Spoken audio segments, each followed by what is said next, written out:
내가 화를 냈어요. 왜 자꾸 날 부르느냐. 그거 부담스럽거든요. 굉장히 큰 대회니까.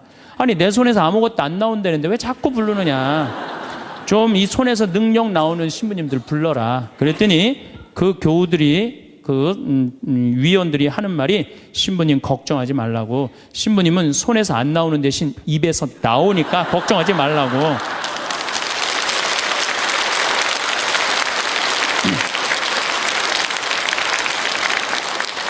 아 그러느냐? 그렇다면 내가 가겠다. 그리고 이제 작년에 내가 또 북동부 성령대를 갔어요. 갔는데 그때 같이 갔던 신부님은 누구냐면은 우리 수원교구의 한연음 다니엘 신부님이 같이 갔어요. 이분 또 만만치 않게 영적으로 깊은 분이잖아요. 근데 이제 신부님이 먼저 강의를 가는데 갑자기 내 앞에 무릎을 꿇는 거예요. 나한테 안수기도를 해달라는 거예요. 아니 내가 새카만 후배고 정말 내가 존경하는 선배 신부님이에요. 근데 갑자기 무릎을 꿇더니 나한테 안수기도를 해달라는 거예요. 아니 내가 교우도 안 해주는 판국에 아니 하느님하고 성모님한테 정말 완전히 미쳐갖고 오로지 기도만 하는 신부님, 그분 성소하고 성물도가 너덜너덜해요. 같이 들어. 내 성소도 깨끗하고 성물도도 깨끗한데 내 거는. 그래서 내가 신부님한테 그래서 신부님 저한테 안수기도 받으실 필요 없으시다. 신부님같이 이렇게 영적으로 깊으신 분이 나같이 이렇게 어린 후배 신부한테 뭐하러 받느냐. 그냥 들어가셔라. 근데 신부님이 하시는 말씀이 나는 황 신부한테 기적을 바라는 게 아니다. 사제의 축복을 받고 싶다. 또 이거 또 어떻게 안 해줄 수 있어? 그래서 그냥 떨리는 마음으로 신부님 머리에 손을 얹었어요. 근데 내가 깜짝 놀랐어요. 이게 내 손에서 안 나오다 보니까 신부님 머리에서 나오더라고.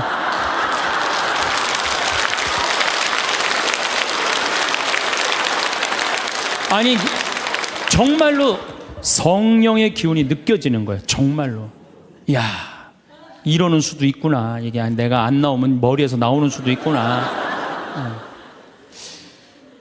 하지만은 우리가 하느님을요, 골 아프면 골 고쳐주고, 머리 아프면 머리 고쳐주고, 무릎 아프면 무릎 고쳐주고, 허리 아프면 허리 고쳐주는 분이 아니에요.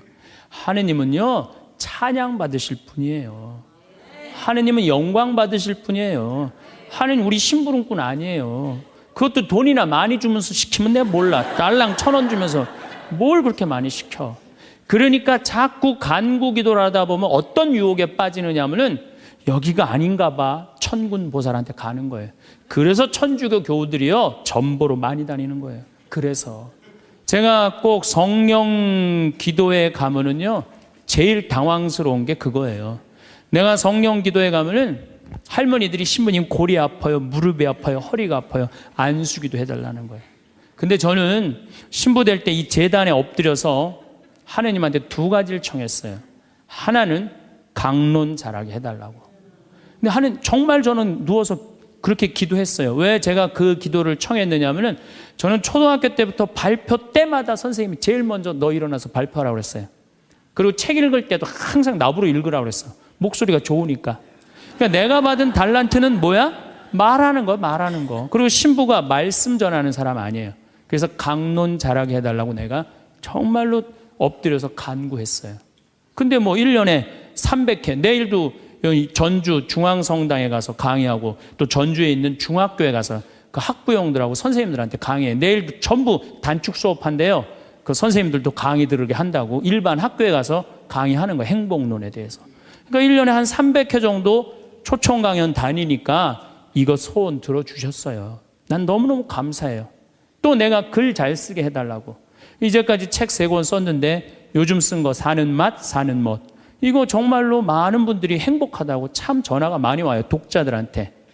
아니 나 이 2가지 다 받았어요. 나는 더 이상 하느님한테 원하는 거 없어요. 하느님은요 각자의 달란트가 다 달라요. 그리고 그냥 집 잘 짓는 신부님들, 또 우리 그냥 전 신부님 내가 보기엔 사목 너무너무 잘하세요. 그러니까 그 감히 못하는 15년이 지나서 엄두도 못 냈던 저 땅을 사죠. 그러니까 아무나 사는 게 아니에요. 교우가 일치가 되기 때문에 그게 가능한 거죠. 그 다 달란트가 달라요. 근데 내가 받은 달란트는 강론 잘하고 글 잘 쓰는 거야. 나는 치유의 은사를 받지 않았어요. 근데 그냥 갈 때마다 그냥 내가 그냥 성령 기도에 갈 때마다 그냥 그것도 70, 80 그냥 아니 70, 80 썼으면요 골 아파요 당연히요. 아 무릎 아프고 허리 아파요 당연히. 아 그걸 그냥 와갖고 하느님 그냥 신부님이 그냥 허리 아프니까 그냥 안수 좀 해달라고 그러면 그 나요 80년 동안 쓴 거를. 그럼 난 또 착하니까 해주긴 해줘요. 할머니 머리에 손을 얹고 아니 뭐 치유의 은사는 없으니까 머리에 손을 얹고 뭐라고 기도하냐면은 하느님 이 할머니 골이 아프답니다. 그런데 눌러줘요. 그런데 저는 치유의 은사가 없는 게 확실해요. 우리 오홍진 신부님은 정말로 이 안수의 능력이 있으신 것 같아. 이쪽 쓰러진다, 이쪽 100명 막 쓰러지고 막 이쪽 쓰러진다. 2층 젊었을 땐 2층 쓰러졌는데 2층 막 쓰러지고 그랬대요 정말로. 근데 나는 그렇게 20년 동안 안수 기도를 했는데 쓰러진 사람이 한 명도 없어요. 아이 정말이에요 정말. 쓰러진 사람 한 명도 없어요. 그리고 내가 안수 기도를 하면 누르면 내가 느껴요. 내 손에서 아무것도 안 나가는 게 느껴요. 누르고 있으면 뭐가 나와야지 눌러줄 거 아니야. 뭐가 나와야지.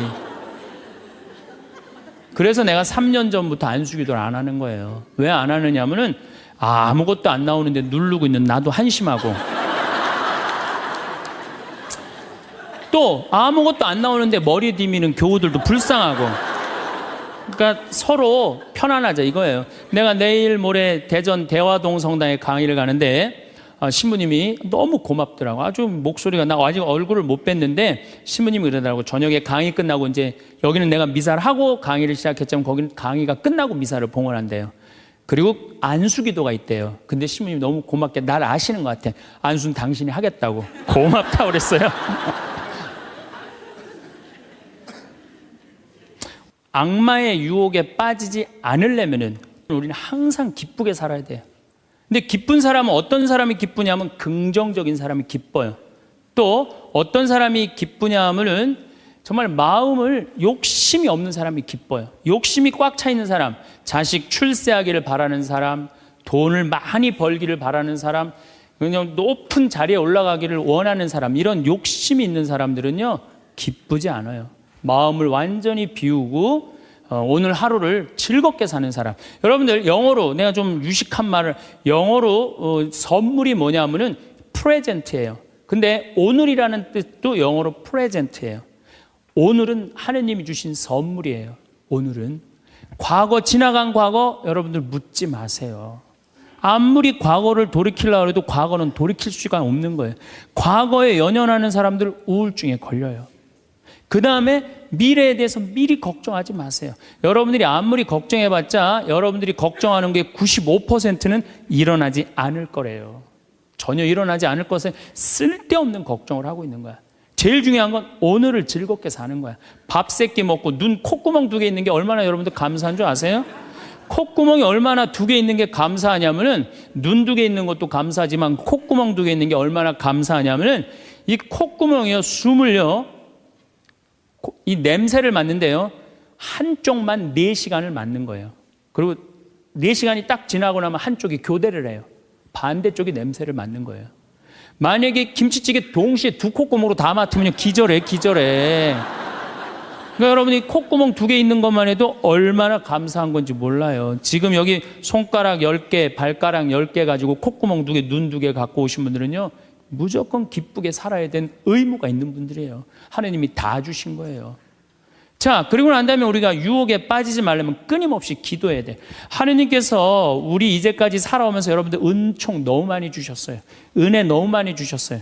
그렇기 때문에 우리는 어떻게 살아야 돼? 그 은혜를 계속 기억하면서 감사기도 끊임없이 기도해야 돼. 근데 이 기도는 간구기도를 하면 안 돼요. 감사기도를 해야 돼요. 일단 찬양기도, 감사기도 하는 교우들은요 하나님 의심하지 않아요. 그리고 얼마나 은혜로워요. 여러분들 이 공기 공짜로 마시고 태양 공짜로 햇빛 쬐고 이 땅 공짜로 밟고 다니고 얼마나 감사해. 눈 2개, 콧구멍 2개, 손가락 10개, 발가락 10개 있으면 됐지. 주님께서 여러분과 함께 마음을 드높이 우리 주 하나님께 감사합시다. 말로는 맨날 마땅하고 옳은 일이래. 말로는 감사 기도를 해야 된다는 거예요. 미사 내용 전체가 뭐냐면 감사 기도예요. 감사 기도. 그래서 여러분들 오늘 이후부터는 끊임없이 기도해야 되는데 어떤 기도를 해? 감사 기도를 해라는 감사 기도. 그리고 진정한 기도는요. 진정한 기도는 어떤 게 진정한 기도냐면은 저도 그런 기도를 많이 드려요. 하느님, 내가 당신의 나라를 위해서, 당신의 하늘나라를 위해서, 당신의 정의를 위해서 내가 무슨 일을 했으면 좋겠습니까? 나를 어떻게 당신이 쓰실 생각을 갖고 있습니까? 이렇게 물어볼 때 하느님의 뜻을 헤아릴 수가 있는 거예요. 그러니까 성당에는 하느님 뜻을 실천하려고 나오는 거지 하느님이 내 뜻을 실천하라고 성당에 나오는 게 절대 아니다. 근데 우리 많은 교우들은 그걸 착각하고 있는 거예요. 예수님도 마태오복음 그 산상설교의 5장, 6장, 7장에 뭐라고 그러셨어요? 주의 기도를 가르쳐달라고 그러니까 뭐라고 그랬어요? 너희들 기도할 때 많은 말 하지 말아라. 하늘에 계신 우리 아버지 이름이 거룩히 빛나시며 아버지의 나라가 오시며 아버지의 뜻이 뭐라고 그래요? 하늘에서와 같이 땅에서도 이루어지소서. 그렇게 기도하라고 그랬잖아요. 근데 우리는 그냥 성당에 나와서 계속 내 뜻만 계속 어필하는 거예요. 더욱이 여러분들 예수님하고 친해요, 안 친해요? 친하지도 않으면서 그냥 계속 이것이 해줘라. 여러분들 이 생각 해봐요. 정말 친한 친구가 와서 부탁하면은 들어줘요, 안 들어줘요? 힘들어도 들어줘요. 내가 좀 고통스럽더라도 그걸 나눠줘요. 생전 본 적도 없는 친구가 와서 딱 오더니 1,000원 주더니 야, 내가 정말로 필요한 게 있는데 나 좀 도와줘라. 도와주고 싶어요, 안 도와주고 싶어요? 도와주고 싶지가 않다는 거예요. 그래서 여러분들 기도는 뭐냐면 일단은 예수님하고 친구 되기 위해 하는 거예요. 예수님하고 대화하는 거예요. 대화를 해서 예수님, 당신이라면은 이 땅을 사겠습니까? 안 사겠습니까? 당신이라면은 지금은 무슨 요즘 그 제2금융권 막 이자 막 100%, 200%, 막 1000% 하는 사람들 있잖아요. 내가 만약에 예수님이랑 과연 그런 걸 할까? 그 사람도 얼마나 고통스러운데. 내가 예수님이라면은 내 아이를 어떻게 키울까? 내가 예수님이라면은 내 남편한테 어떻게 할까?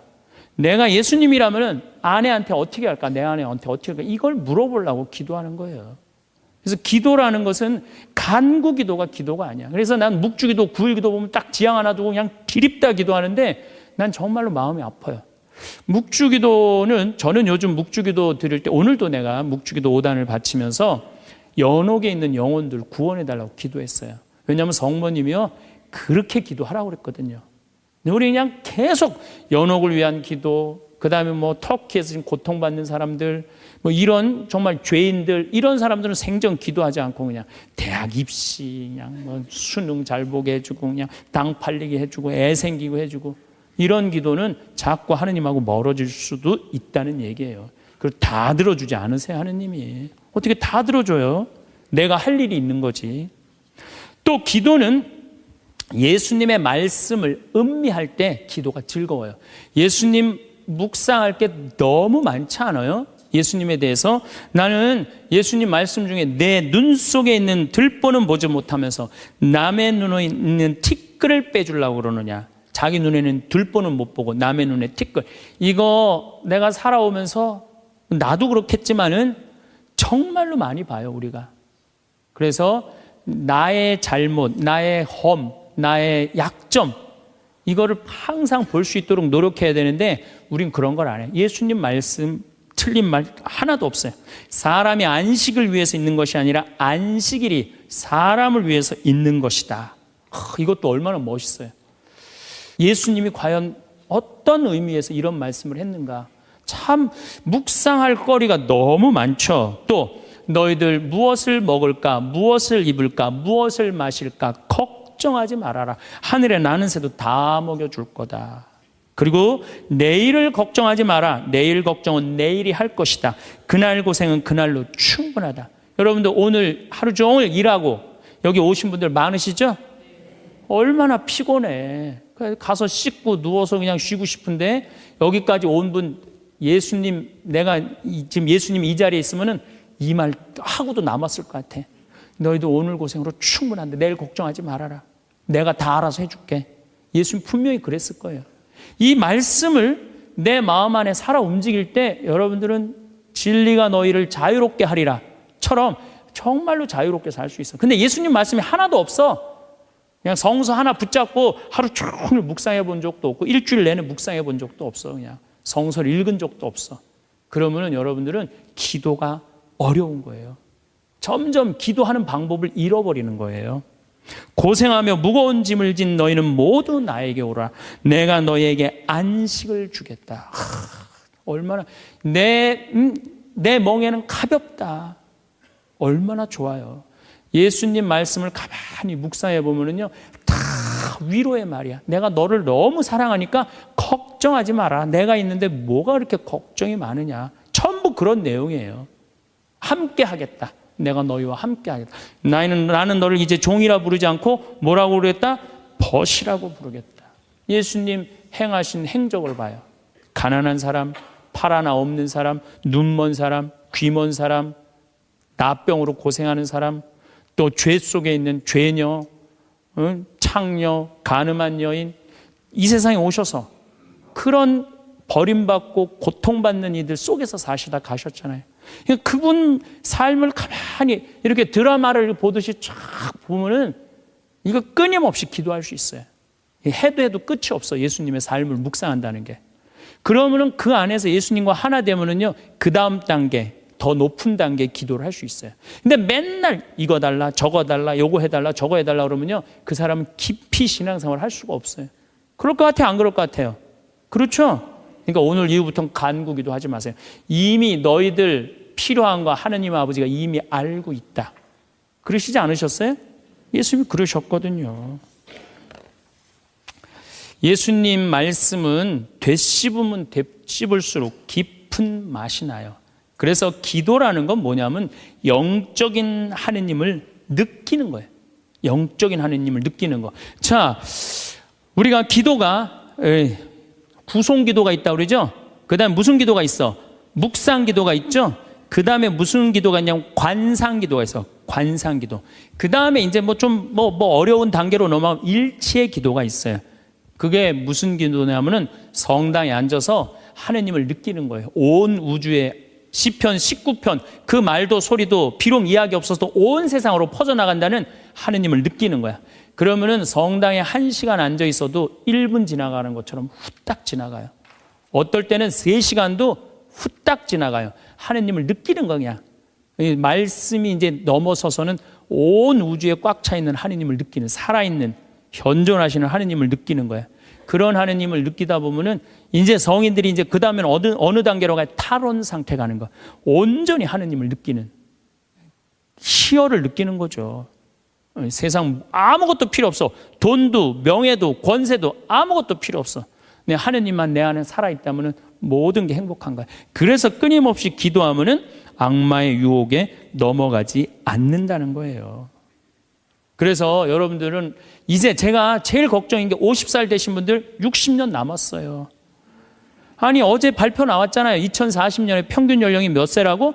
90살이에요. 그럼 여러분들 지금 50살 되신 분들 2040년이면 몇 살이냐면은 80살이에요. 80살이면 그때 가면은 또 늘어날 것 같아요? 안 늘어날 것 같아요? 또 늘어나요. 그래서 110살이에요. 그러면은 남은 60년 동안 내가 영적인 인간으로 살 거냐, 육적인 인간으로 살 거냐, 늙어서 어떻게 할 거야? 힘도 없는데 기도라도 열심히 해야지. 그래서 제일 좋은 기도는 뭐냐면은 제가 여러분들한테 청하는 건 뭐냐면은 기도 공동체 단위라는 거예요. 제가 프랑스 떼제 공동체에 가서 일주일 동안 기도를 했는데요. 3,000명씩 와요. 일주일에. 월요일부터 주일날 점심 때까지 모여서 아침 기도, 낮 기도, 저녁 기도, 그 다음에 미사. 똑같아 일주일 내내. 그런데 성당에 다니든 안 다니든 3,000명. 많이 올 땐 여름엔 3만 명이 와요. 근데 우리나라는 아직 그런 데가 없어. 일주일 내내 모여서 기도하는 데가 없어. 그래서 내가 이제 평창을 이제 내년부터 이제 시작을 할 거예요. 그래서 토요일 날 저녁에는 또 우리 부관장 신부님이 너무 노래를 예쁘게 잘해. 그래서 이제 떼제 기도를 시작을 했어요. 그래서 이제 기도하는 그런 공동체를 만들어서 여러분들도 삶에 지쳤을 때 와서 일주일 동안 60살쯤 돼갖고 일주일 정도 와서 기도하고 가면 얼마나 좋겠어요. 그렇죠? 그러니까 그런 공동체를 많이 믿는 사람들이라면 찾아다니라는 거예요. 영적인 세상을 위해서 시간을 투자하고 마음을 투자하라는 거죠. 그래서 신부님 끊임없이 기도하는데 제일 좋은 게 뭡니까? 미사 참여예요. 첫 번째 좋은 건 미사 참여.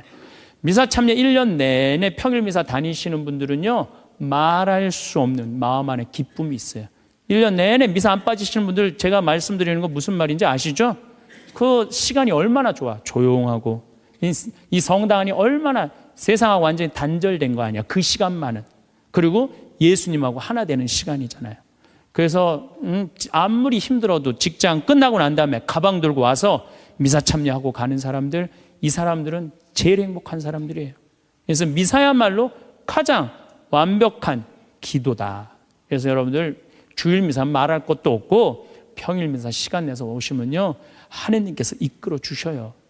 그 다음에 두 번째, 끊임없이 기도하는 방법 중에 하나는 성서 읽는 거야.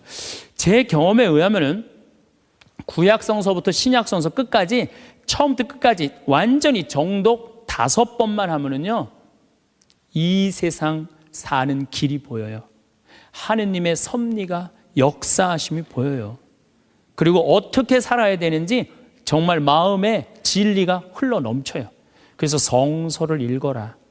성서를 정독을 해라. 맨날 그냥 불굴의 며느리, 뭐 이웃, 우리 집 여자들 이런 거 보지 마시고, 그 시간에 성서를 성서 안에는 보물이 꽉 차 있어요. 그래서 성서를 적어도 5번 정도 정독을 해라. 5번. 자, 그 다음에 5번 정독을 했으면 그 다음에 할 일이 있어요. 기도 중에 정말 좋은 기도는 성지순례. 성지순례. 제가 지금 성지순례를 2년에 한 번씩 매년 정기적으로 가요. 그런데 예루살렘에 가보니까요, 예수님의 발자국이 느껴져요. 예루살렘에 가보니까.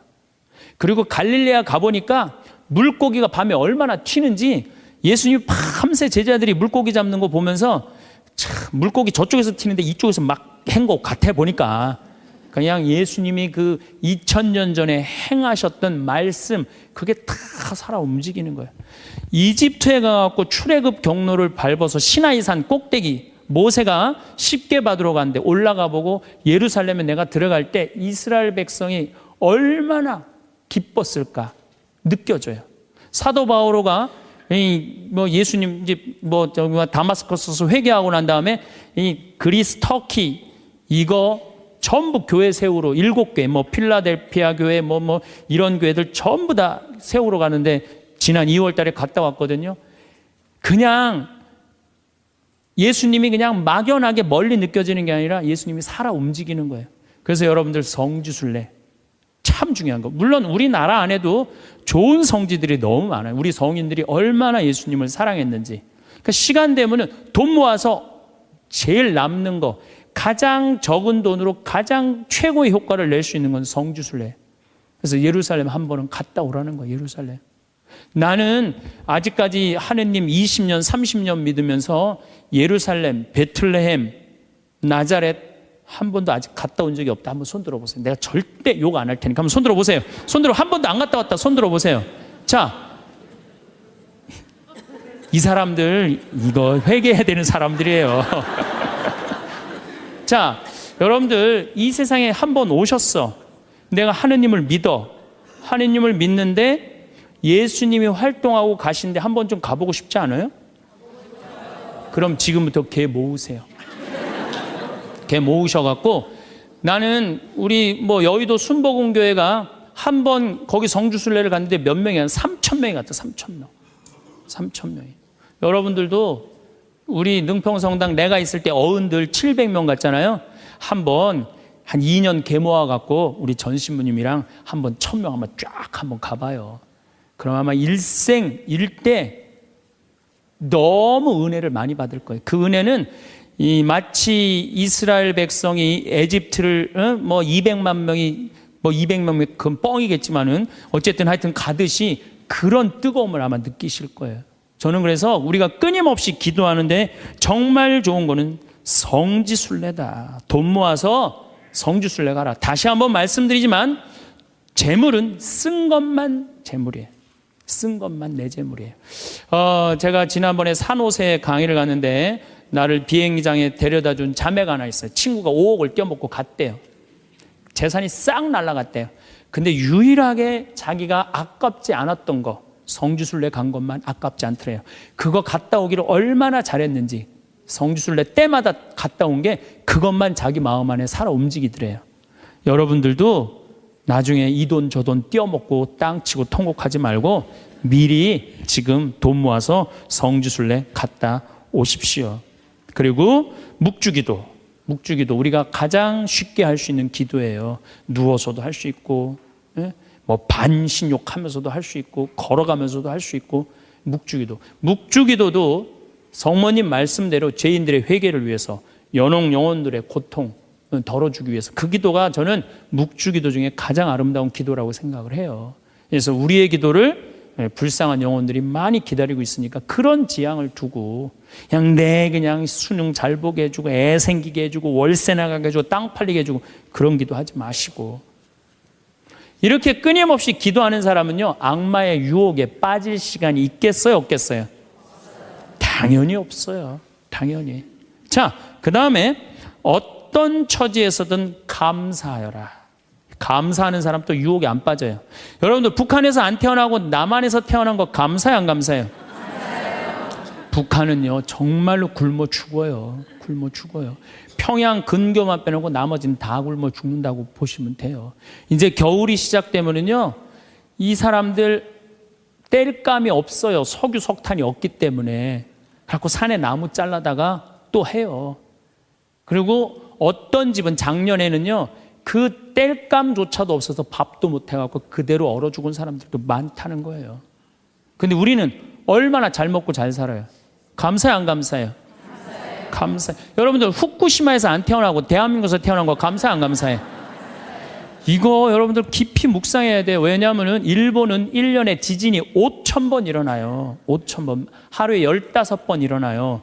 더 놀라운 거는 이번 12월 1월 달에 지진이 또 일어난다는 게 지금 감지가 된다는 거예요. 일어날지 안 일어날지 모르겠지만은 일본 사람들은요 너무 불안한 거예요.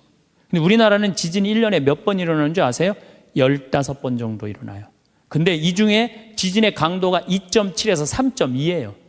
보통 일어나는지 안 일어나는지도 모를 정도예요. 근데 일본은 막 일어나면 4.0만 넘어가면요 정말 천둥 소리 얼마나 불안한지 몰라요. 나는 그걸 경험을 했어요. 지진이라는 게 무시무시해요. 근데 우리는 아무런 그런 게 없이 살잖아요. 이번에 이 터키 지진 일어났죠? 지진 일어났는데 여진이라고 그래요. 한 번 꽝 하고 난 다음에 계속 흔들리는 게 1,500번 일어나는 거. 1,500번. 근데 우리는 얼마나 행복한 나라에서 살아. 그런데 왜 자살률이 세계 1위냔 말이야.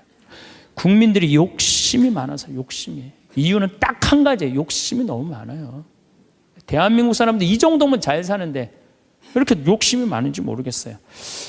여러분들 그 한국처럼 잘 먹고 잘 사는 나라가 없어요. 여러분들 이탈리아라는 나라 잘 살아 못 살아요?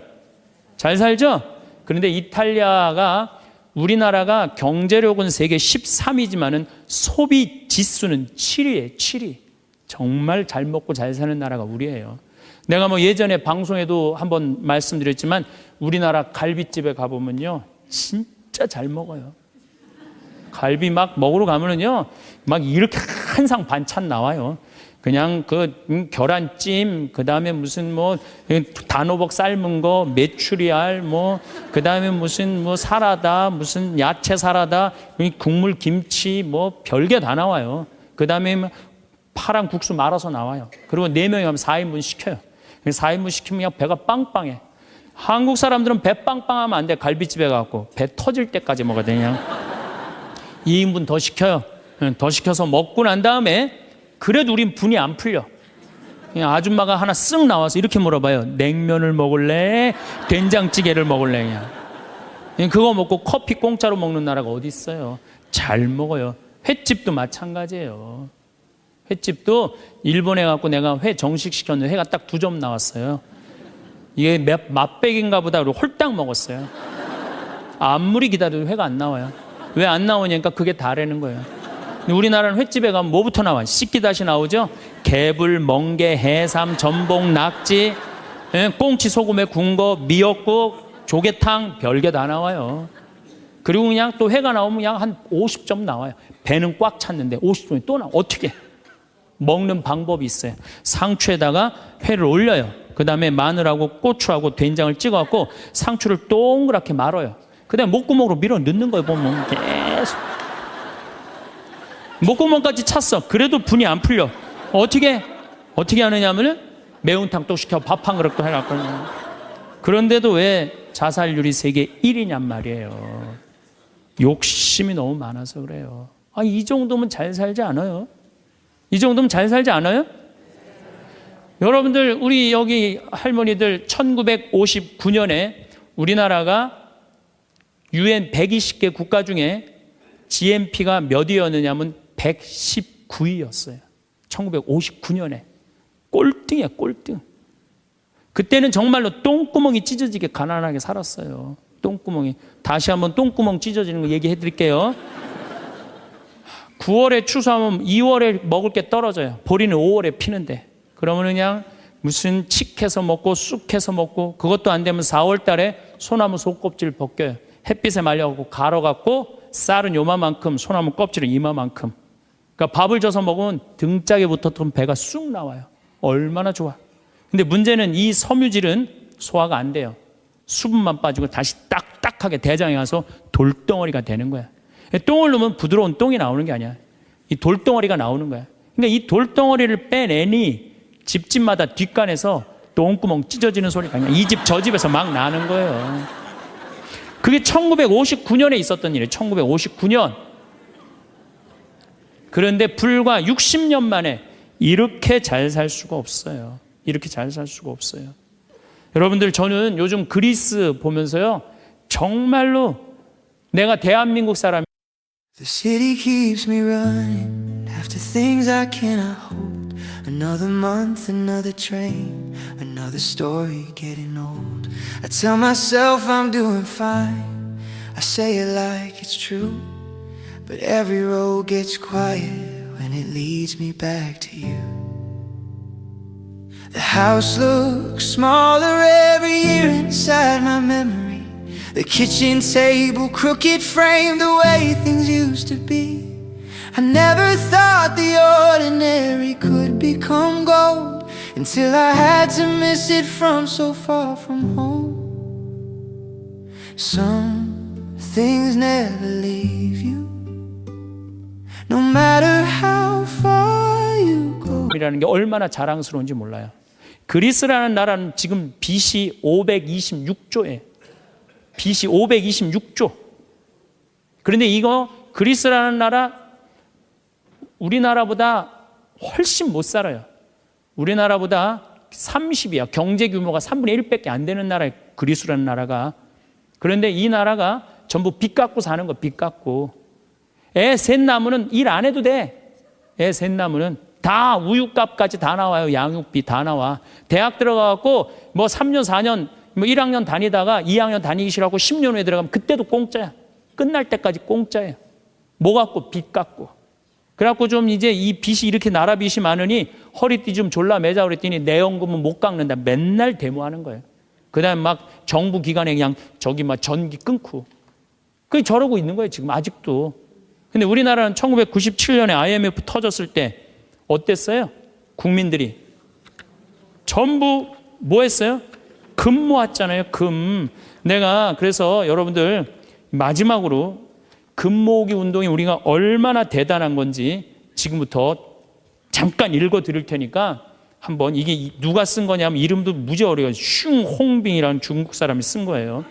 이게 베스트셀러예요.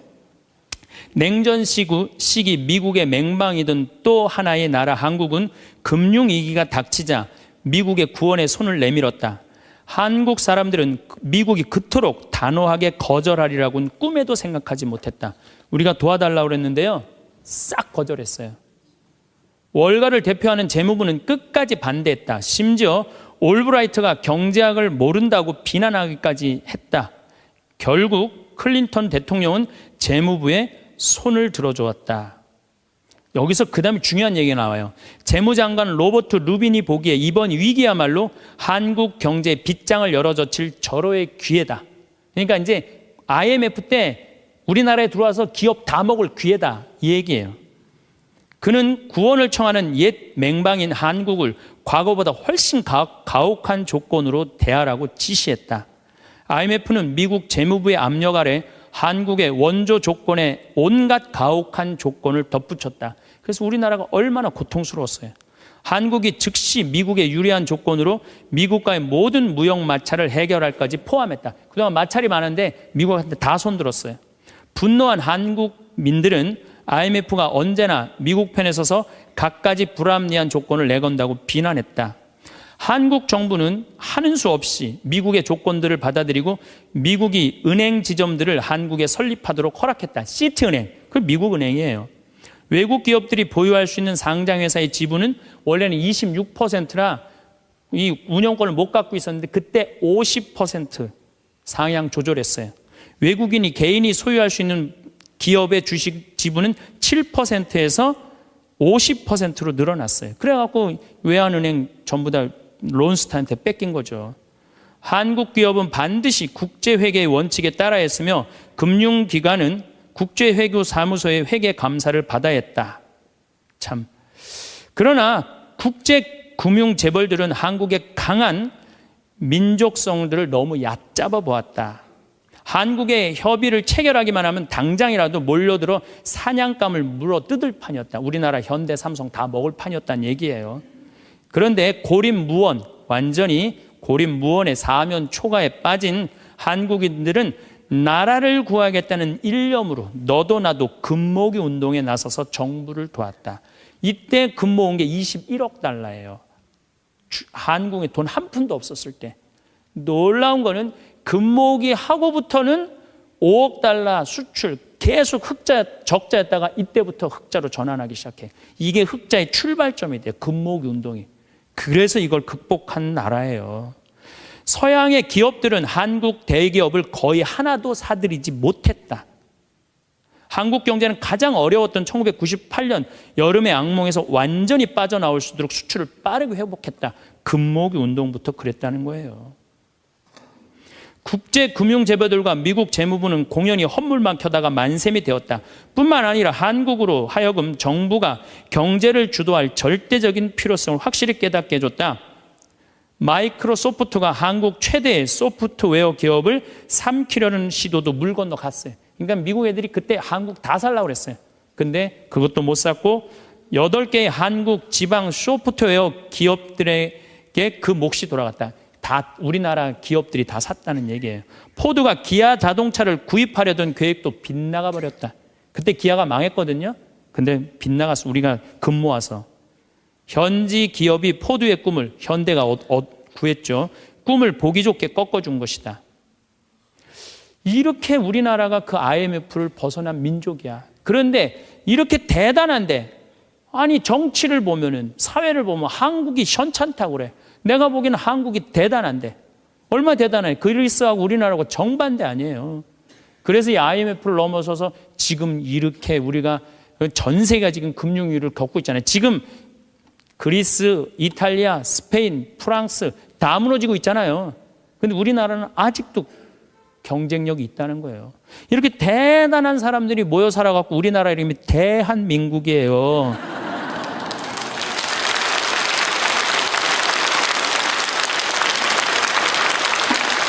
아니 그럼 이렇게 기가 막힌 나라에 살면서 국민들이 감사해야 될 거 아니야. 감사는 온데간데 없고 원망, 비난 맨날 이런 것만 있어요. 그러니까 국민들이 안 행복한 거야. 그래서 나는 사도 바오로가 항상 기뻐하여라. 끊임없이 기도하여라. 어떤 처지에서든 감사하여라. 이것이 우리 주 예수 그리스도를 통하여 드러내신 하느님 아버지의 뜻이다. 그러니까 여러분들 신앙생활하는 사람은요. 어떻게 해야 돼? 항상 기뻐하고 끊임없이 기도하고 어떤 처지에서든 감사해야 되는데 대한민국 처지는 괜찮다. 나머지 왜 괜찮은지는 다음 시간에 제가 또 이어서 강의를 하도록 하겠습니다. 감사합니다. 많은 사람들이 행복을 찾기 위해 밖으로 눈을 돌립니다. 더 많은 돈을 벌면 행복할 것이라고 생각하고 더 큰 집에 살면 만족할 것이라고 여깁니다. 사람들의 인정을 받으면 기쁠 것이라고 믿고 남들보다 앞서면 평안할 것이라고 착각합니다. 하지만 이런 외부적인 조건들로 얻는 만족감은 참으로 짧습니다. 마치 사막의 신기루처럼 가까이 다가가면 사라져버리고 맙니다. 진정한 행복은 우리 마음 깊은 곳에서 샘솟듯 흘러나오는 것입니다. 그것은 무엇을 소유했느냐가 아니라 어떤 마음으로 살아가느냐에 달려 있습니다. 마음이 평온하면 작은 것에도 큰 기쁨을 느낄 수 있고, 마음이 어지러우면 많은 것을 가져도 공허함을 느끼게 됩니다. 행복은 조건이 아니라 선택입니다. 어떤 상황에서도 긍정적인 마음으로 바라볼 수 있는 능력, 그것이야말로 진정한 행복의 열쇠입니다. 우리가 추구해야 할 것은 소유가 아니라 존재입니다. 얼마나 많이 가졌느냐가 아니라 얼마나 깊이 느끼고 있느냐가 중요합니다.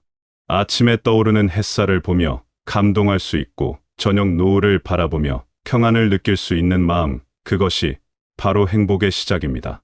외부의 조건이 바뀌어도 흔들리지 않는 내면의 평안, 그것이야말로 우리가 찾아야 할 진정한 보물입니다. 때로는 우리 주변을 둘러보면서 다른 사람들과 비교하게 됩니다. 누구는 더 좋은 차를 타고 누구는 더 넓은 집에 삽니다. 누구는 더 화려한 옷을 입고 누구는 더 많은 사람들에게 인정받습니다. 하지만 이런 비교는 마음의 독이 됩니다. 항상 나보다 더 많이 가진 사람이 있고 항상 나보다 더 높은 곳에 있는 사람이 있기 때문입니다. 비교의 늪에 빠지면 영원히 만족할 수 없게 됩니다. 반면 내면의 평안을 찾은 사람은 남과 비교하지 않습니다. 자신만의 속도로 걸어가고 자신만의 방식으로 기쁨을 찾습니다. 다른 사람의 성공을 시기하지 않고 오히려 축하해 줄 수 있는 마음의 여유가 생깁니다. 이런 마음가짐은 인간관계를 더욱 아름답게 만들고 일상생활을 더욱 풍요롭게 만듭니다. 욕심은 마음의 평안을 해치는 가장 큰 적입니다. 더 많이 갖고 싶어 하고 더 높이 올라가고 싶어 하는 마음은 현재의 행복을 앗아갑니다.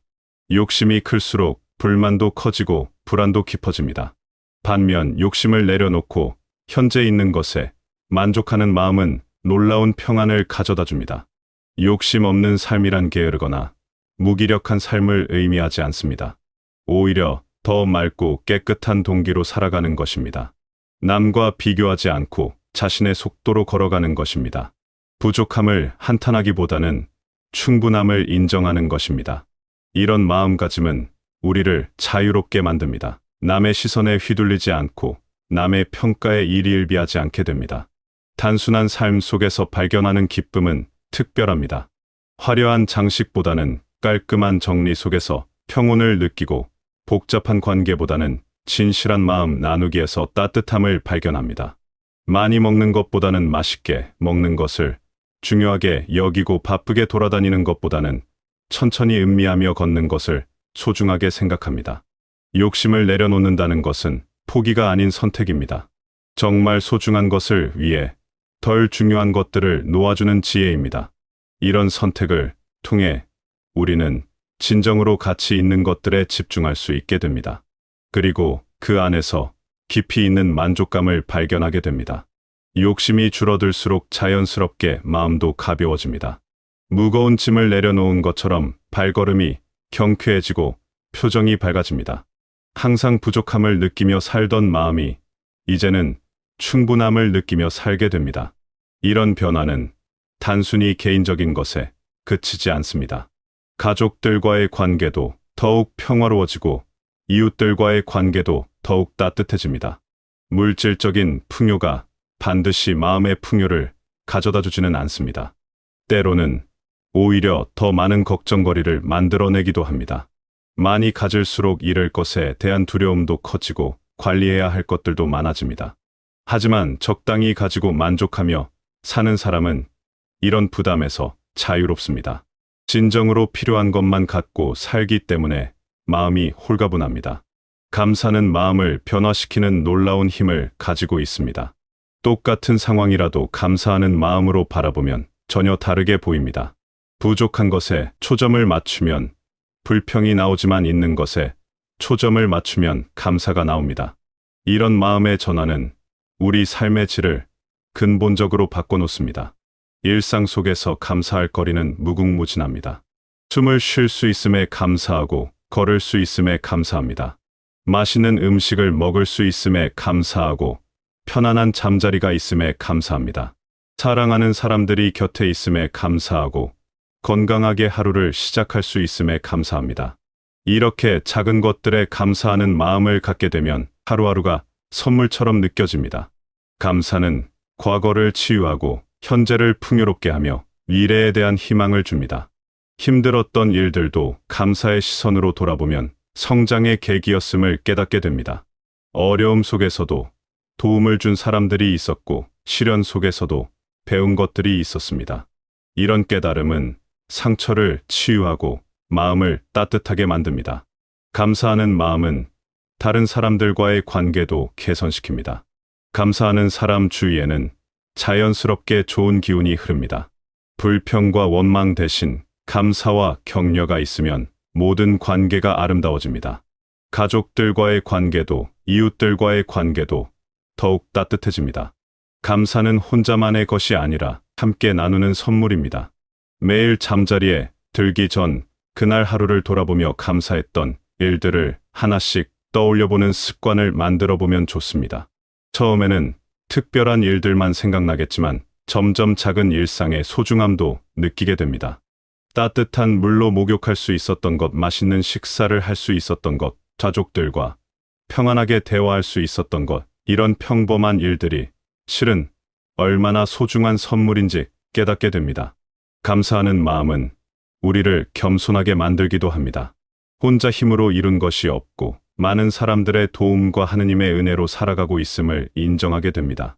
이런 겸손함은 교만함을 물리치고 마음을 더욱 평온하게 만듭니다. 자연스럽게 다른 사람들에게도 더 친절하게 대하게 되고 어려움에 처한 사람들을 도울 마음도 생깁니다. 과거에 머물러 있으면 후회와 그리움이 마음을 괴롭히고 미래만 생각하면 걱정과 불안이 마음을 어둡게 만듭니다. 진정한 평안은 현재 이 순간에 온전히 머물러 있을 때 찾을 수 있습니다. 지금 여기에 집중하는 것이야말로 삶을 풍요롭게 만드는 비결입니다. 현재를 산다는 것은 지금 하고 있는 일에 온전히 몰입하는 것입니다. 밥을 먹을 때는 밥맛에 집중하고 걸을 때는 걷는 느낌에 집중합니다. 가족과 대화할 때는 그 순간에 온전히 함께하고 혼자 있을 때는 고요함을 깊이 느낍니다. 이런 집중은 일상을 특별하게 만듭니다. 과거의 실수나 후회가 마음을 무겁게 할 때가 있습니다. 하지만 과거는 이미 지나간 일이고 우리가 바꿀 수 없는 영역입니다. 과거에서 배울 것은 배우되 거기에 매여 있을 필요는 없습니다. 과거의 아픔도 현재의 지혜가 되고 과거의 실수도 현재의 성숙함이 됩니다. 중요한 것은 과거의 경험을 통해 더 나은 현재를 만드는 것입니다. 미래에 대한 걱정도 마찬가지입니다. 미래는 아직 오지 않았고 우리가 완전히 통제할 수 없는 영역입니다. 물론 미래를 위한 준비는 필요하지만 걱정으로 현재를 망칠 필요는 없습니다. 현재를 충실히 살면 자연스럽게 좋은 미래가 만들어집니다. 오늘을 잘 살면 내일도 잘 살 수 있게 됩니다. 현재 순간의 소중함을 깨닫게 되면 매 순간이 기적처럼 느껴집니다. 바람이 불어오는 것도 새가 지저귀는 것도 모든 것이 새롭고 아름답게 보입니다. 이런 깨어있는 의식으로 살 때 삶은 단순한 시간의 흐름이 아니라 의미 있는 순간들의 연속이 됩니다. 현재에 집중하는 연습을 해보면 좋습니다. 하루 중 몇 분이라도 조용히 앉아서 호흡에만 집중해보는 시간을 갖거나 산책을 하면서 발바닥에 느껴지는 감각에 집중해보는 것입니다. 이런 작은 연습들이 쌓이면 점점 현재 순간에 머무르는 능력이 길러집니다. 마음이 과거나 미래로 떠날 때마다 다시 현재로 돌아오는 습관을 만들어가는 것입니다. 현재를 충실히 살아가는 사람은 시간의 주인이 됩니다. 과거에 얽매이거나 미래에 휩쓸리지 않고 자신의 리듬으로 살아갑니다. 급하게 서두르지도 않고 늘어지게 지내지도 않습니다. 각 순간을 소중히 여기며 의미 있게 채워나갑니다. 이런 삶은 자연스럽게 평온함과 만족감을 가져다 줍니다. 이 인생을 살다 보면 다양한 유혹과 어려움을 만나게 됩니다. 때로는 마음이 흔들리고 때로는 길을 잃은 것 같기도 합니다. 이럴 때 우리를 지켜주는 것은 바로 내면의 기쁨입니다.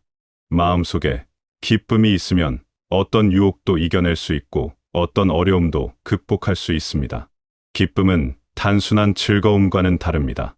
즐거움은 외부 조건에 따라왔다가 사라지지만 기쁨은 마음 깊은 곳에서 샘솟는 평안입니다. 이런 기쁨은 어떤 상황에서도 우리를 든든히 지켜줍니다. 슬플 때도 기쁨이 있으면 절망하지 않고 어려울 때도 기쁨이 있으면 포기하지 않습니다. 하느님과의 관계는 이런 기쁨의 가장 깊은 원천입니다. 매일 조용한 시간을 갖고 기도하며 하느님의 말씀을 묵상하는 것은 마음에 평안을 가져다 줍니다. 성경 말씀은 우리의 마음을 위로하고 격려합니다. 하느님의 사랑을 느낄 때 우리는 진정한 안정감을 경험합니다. 세상이 흔들려도 하느님 안에서는 평안합니다. 감사 기도는 특별한 힘이 있습니다. 하루를 마무리하며 그날 주어진 은혜들을 하나하나 기억하고 감사드리는 시간은 마음을 따뜻하게 만듭니다. 작은 것부터 큰 것까지 모든 것이 하느님의 선물임을 깨달을 때 감사의 마음이 저절로 솟아납니다. 이런 감사는 다음 날을 더욱 기대하게 만들고 삶에 대한 긍정적인 시각을 키워줍니다. 미사에 참여하고 성체를 받아 모시는 것도 큰 위로가 됩니다. 그러니까 뭐 미국에 있는 논문도 다 살 수 있어요. 사갖고 시모님 영어 잘 안 해도 돼. 번역기 돌리면 알아서 다 번역해줘. 네. 번역기 돌리면 다 알아서 번역해줘요. 그러니까 세상이 떨어진 것 같지만은 초연결이 돼 있는 거예요. 이 초연결을 잘 활용할 줄 아는 리더가, 초연결을 이해할 줄 아는 리더가 있으면 그 나라는 살아요. 그 기업은 살아요. 자, 초연결을 가장 잘하는 데가 어딜까요? 다볼 사이버 성당. 다볼 사이버 성당이잖아요. 왜 다볼 사이버 성당이 초연결을 지금 뭐 각 교구마다 또 많은 신부님들이 다볼 사이버 성당을 굉장히 주시해요. 어떻게 27만 7천 명? 그리고 우리가 지난번에 그 1,700명이 실시간 때 들어왔어요. 1,700명이면은 어느 정도 숫자냐면 명동 대성당에 꽉 들어차면 1,700명이야. 근데 그 1,700명이 앉아갖고 저 김미숙 아까 우리 성당도 안 다닌다고 그러는데 내가 대례사 줬는데 김미숙 같은 경우 자기 얘기를 하잖아. 근데 여러분들 1,700명이 모여 있을 때 여러분들이 내 속사정 얘기하고 내가 느낀 감정 얘기하고 그럴 수 있어요, 없어요? 지금이 딱 그거예요. 여러분들 지금 일어나갖고 느닷없이 나 대장암 수술했는데 청국장 가루 먹고 낫다라고 1시간 동안 이야기할 기회가 올까요, 안 올까요? 안 오지요. 내가 대장암에 걸렸는지 어떻게 알아? 예. 그리고 그 많은 1,700명 중에 한 명을 지적해갖고 말을 시키면 말을 못해요. 떨려서. 지금도 나와서 얘기하라고 그러면은 요즘은 좀 시대가 달라져갖고 많이 좀 그럴 수 있겠지만 옛날에는 뭐 말 한마디 하려고 그러면 막 죽는 것 같이 앞에 나오는 게 그렇게 무서웠잖아요. 근데 지금은 아주 무서운 게 유튜브에서 학력을 따지나요? 제가 여러분 어느 대학 나왔습니까? 어느 고등학교 나왔습니까? 물어본 적 있어요? 한 번도 없죠. 일단 학력의 스트레스를 안 받으면 자유로운 거야. 우리 생태마을이 블라인드 채용을 해요. 블라인드 채용이라는 게 뭐냐면 얘가 어느 대학에 나왔는지, 고등학교를 나왔는지, 좋은 대학을 나왔는지 그걸 전혀 구분하지 않아요. 전혀 구분하지 않기 때문에 직원들이 지금 60명인데 제가 어느 대학을 나왔는지 몰라. 내가 어느 대학을 나왔는지 내가 몰라. 내가 사장인데 몰라요. 나는 심지어 우리 국장님도 어느 대학을 나왔는지 몰라요. 내 최고의 신복인데 어느 대학을 나왔는지 몰라. 알고 싶지 않아. 왜냐면 아는 순간 사람을 거기 대학에 맞추거든. 저 서울대학 나왔어. 우와, 서울대학 나왔어. 저 천안에 문선명이 하는 선명대학 나왔어. 여러분 어때요? 바로 사람이 비교돼 안 비교돼? 바로 비교되죠. 그래서 제가 블라인드 채용을 하는 이유 중에 하나가 비교를 하기 시작하고 비교를 당하기 시작하면 스트레스를 받는 거, 사람은. 우리 생태마을 직원들은 서로 안 싸워요. 스트레스 받는 일이 거의 없어. 그 이시돌 목장의 마이클 신부님이 직원이 120명이래. 서로 싸워갖고 머리가 아프다는 거야. 그래서 신부님은 거기 몇 명이냐, 우리 65명이라고. 근데 우리 평균 나이가 31라고 그랬더니 안 싸우냐고, 직원들끼리. 우리는 한 번도 직원들끼리 싸워갖고, 물론 감정이 조금 안 좋아갖고, 인간 세상 감정이 안 좋아갖고 나가는 경우는 있죠. 근데 대놓고 서로 뭐 서울 수도권 대학에 나온 애들, 저 지방에 나온 애들 이렇게 몰려다니거나 그런 일은 없어요. 그리고 제가 아이들을 평가할 때도 대학을 모르기 때문에 얘가 일을 하는 자세로 평가를 하지, 얘가 서울대학 나왔기 때문에 돈을 더 주고 얘가 조그만 그래서 극단적인 예로 고등학교 졸업하자마자 배낭을 메고 온 아가씨가 하나 있었어요. 과장 진급을 했어요. 6년 7년 만에. 근데 그 아가씨 연봉이 얼마냐면 6천이에요. 6년 만에, 고등학교 졸업한 지 6년 만에 연봉 6천만 원, 6천만 원. 대단하죠? 네. 그러니까 나는 대학을 나왔다고 훌륭하다고 생각 안 하거든요. 고등학교밖에 안 나왔다고 안 훌륭하다고 생각 안 하거든요. 사람은 무슨 좋은 대학을 나왔다고 그 사람이 훌륭하고 나쁜 대학을 나왔다고, 이거 자체가 불행이야. 근데 우리 다블사이버 성당 안에서는 일단은 어느 대학 나왔는지 확인할 길도 없고 확인도 안 해. 그리고 뭐 수많은 레지나 서연이든 불꽃 프란치스카든 김미연이든 뭐 김찬수든 뭐 다 나와갖고 막 수다를 떨어. 근데 몇 살인지 잘 모르잖아요. 몇 살인지도 모르지. 학력 비교도 안 되지. 더욱이 미모를 비교할 수가 없잖아. 미모를 비교할 수가 없잖아요. 이쁜지 안 이쁜지 늙었는지 젊었는지를 모르잖아요. 그 글을 어떻게 표현하느냐에 따라서 이 사람이 어떤 마음을 가지고 있는지까지만 표현이 되는 거예요. 그 글에 따라서 뭐 그 사람 전 인격을 판단할 수 없어. 그러니까 실시간 스트리밍에 들어와서 이 사람들이 자유로운 거야. 거기다가 내가 마경모 가끔 이름 불러주거든요. 새로운 이름 딱 불렀을 때. 근데 난 그렇게 평생 이렇게 흥분되고 행복한 적이 없다는 거예요. 신부님이 내 이름을 불러줘갖고. 나는 근데 누군지 몰라 일단. 난 일단 누군지 몰라. 그냥 처음 들어온 이름이고 아주 신부님 안녕하세요. 이걸 너무 간절하게 하는 내용들은 내가 불러주거든요. 그러니까 내가 여기서 극단적인 차별이 없어. 극단적인 차별이 없어. 그래서 우리 다블사이버 교우들이 행복하고 그 안에 맑은 영이 흘러 넘치는 것은 그런 기본적인 초연결의 혜택을 받는 사람들이에요. 초연결의 혜택을. 또 제가 이제 청국장을 이제 만들어 파는데 주로 어떻게 하냐면 강의를 가서 청국장을 들고 나가고 팔아요. 그러면은 보통 2시간 강의를 하면 10분 사이에 1,000만 원을 팔아요. 10분 사이에. 아니 그거 아니면 어디 가서 청국장을 들고 나가 팔어. 보통 한번 내가 가면 500명, 1000명이 모이잖아요. 그러면 이거 한번 잡숴봐. 화장실에 가면은 바나나 똥이 60cm가 나오니까 한번 잡숴봐. 이렇게 호객행위를 딱 하고 이제 나가면은 많은 분들이 저거 먹고 변비가 났대? 설사가 났대? 그럼 그 순간 이 사람이 또 참 신기해. 한 10명이 달겨붙어서 막 사기 시작하면은 나도 반드시 사야 될 것 같은. 내가 저 대열에 들지 않으면 뭔가 내가 처지는 느낌, 뭔가 억울한 느낌이 드는 거예요. 그러니까 그 한 10분 사이에 1,000만 원 정도를 판단 말이야. 근데 코로나19가 들어오면서 딱 단절됐어요.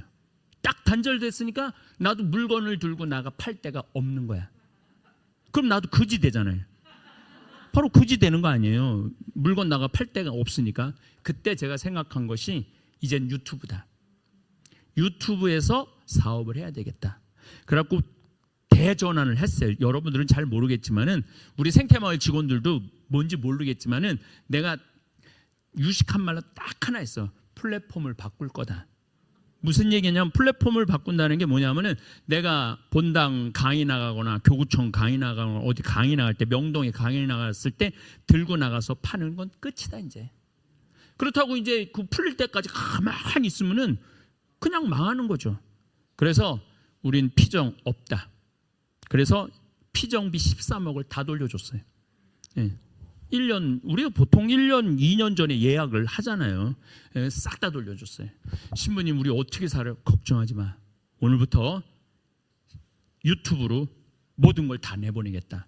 그래서 그때부터 성경 특강, 번외 특강, 중국의 이해, 일본의 이해, 미국의 이해, 그러면서 중간중간에 청국장, 신의 한수, 먹는 화장품, 뭐 이런 강의를 계속 내보내니까 여러분들이 그걸 보면서 이거 봐라, 청국장 그 들고 나갔을 때 그 사고 싶은 심리하고 내가 강의를 인터넷을 통해서 내보내는 거하고는 효과가 인터넷에서 내보내는 게 훨씬 커요. 훨씬 커요. 내가 아침마당에 강의를 나갔는데 그 조회수가 1000만 회가 넘었어요. 1000만 회가 넘으면은 10,000명한테 100번 강의 나간 거야. 10,000명한테. 한 번 딱 30분, 57분 하나로 1000만 명의 국민들이 봤으니까. 거기에 나라는 이 황창현이라는 이 브랜드의 가치가 엄청나게 올라가겠죠. 근데 저 황창현 신부님이 우리 농산물 콩으로 청국장을 만드는데 몸에 좋대는데? 그러니까 우리가 그 청국장 들고 나가서 팔을 때 하루에 300개에서 500개 정도 팔았어요. 500개면 한 1,500만 원어치. 뭐 1,500만 원어치 장사하면 좀 괜찮죠. 그런데 제가 먹는 화장품 신의 한수를 딱 내보내니까 1,000개로 올랐어. 청국장 주문이. 그냥 하루에 3,000만 원씩 되는 거예요. 그러니까 그 코로나19가 터지고 그해 10월 26일 날 매출액이 100억이 넘은 거야. 남들은 다 망해갖고 다 가게 문 닫고 직원들 내보내고 남편하고 뭐 아들하고 하든지 남편하고 딸하고 하든지 뭐 이런 세상인데 우리는 이 유튜브를, 이게 왜 그러냐면 그동안 제가 유튜브를 통해서 초연결을 많이 해놨거든요. 나를 알고 있는 사람들도 너무나 많고 내가 유명하다고 내가 그 유튜브라는 그 다볼사이버 성당이라는 거를 열지 않았다면 이렇게 친숙할까요? 친숙하지 않아요.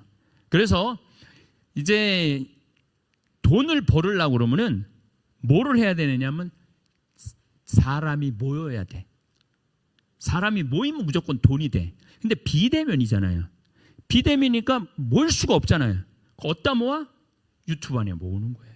그래서 다볼 사이버 성당이라는 거를 오픈을 한 거예요. 그래서 처음에는 4만 명이더니 10만 명. 10만 명이면은 스잔 워치퍼키 이름이 우리 그 유튜브 그 CEO 이름이에요.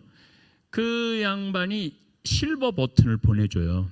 이제 은 버튼으로 10만 구독자 10만 달성 축하한다고. 10만 명 구독자가 기가 쉽지 않거든요. 근데 저는 지금 27만 8천이에요. 구독자가. 제가 오전에 문경시장님을 만나고 왔지만 문경시장님이 그러시는 거예요. 우리 문경시는 7만인데 문경시 전체가 7만이래요. 7만인데 신부님은 한 25만 대 만났을 때 25만 명? 우리 문경시 3배만한 범위를 갖고 있네요. 그럼 신부님은 못하는 일이 없을 거라는 거죠. 못하는 일이. 쉽게 말하면 제가 진부에 발효 축산 농법이라고 그걸로 배추를 심는 집들이 있어요. 농약 하나도 안 치고.